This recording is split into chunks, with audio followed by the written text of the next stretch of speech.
Il y a 10 ans, un portail est apparu et a relié le monde réel au royaume de la magie et des monstres.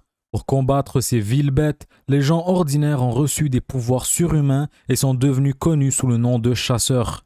Sung Jin-woo, 20 ans, est l'un de ces chasseurs, mais il est reconnu comme le plus faible du monde, en raison de son pouvoir pathétique par rapport même à un maigre rond E.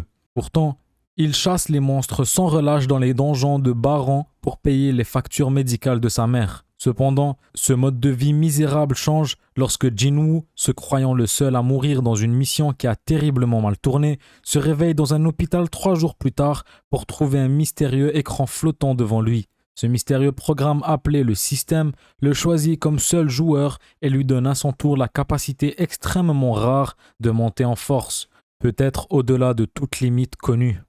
Jin-woo est une personne confiante avec un fort sens de la famille et une soif de pouvoir. En conséquence, il est très proche de sa sœur, de sa mère et de Jin-woo et perd rarement une occasion de devenir plus fort. Il convient également de noter qu'en dépit d'être le chasseur le plus fort du monde, Jin-woo n'est pas particulièrement arrogant et est à la fois poli et facile à vivre en personne. En revanche, à l'époque où il était faible, Jin-woo était très timide et peu sûr de lui en raison de son incompétence en tant que chasseur et de sa situation familiale troublée. Bien qu'il se souciait profondément de sa famille et ait passé des années à risquer sa vie en faisant des raids pour eux, il avait secrètement honte de sa situation. Personnellement, ma découverte de Solo Leveling a été mon premier contact avec l'univers des manhwas, et je pense que c'est ressemblant avec ceux qui découvrent les animés avec des pépites telles que AOT ou Demon Slayer. Leurs premières rencontres sont des perles rares, que ce soit au niveau de l'histoire ou bien de l'animation, et ça fait que ce qu'ils regarderont par la suite paraîtra fade pour eux. Dans mon cas, c'était pareil avec les manhwas. Solo Leveling a levé la barre beaucoup trop haute et je parle au niveau de l'art seulement. Car justement, à mon avis, Solo Leveling est surcoté.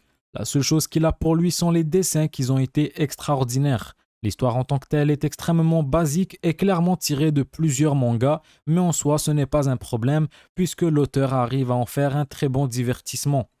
C'est aussi un manhwa basé uniquement sur l'action, on ne voit que des combats sur combats, donc il n'y a pas grande matière au niveau des intrigues ou de l'histoire. Mais ce qui a fait fort dans cette œuvre a été l'arc de l'intro qui était extrêmement intéressant et captivant, ce qui donne envie d'en lire plus.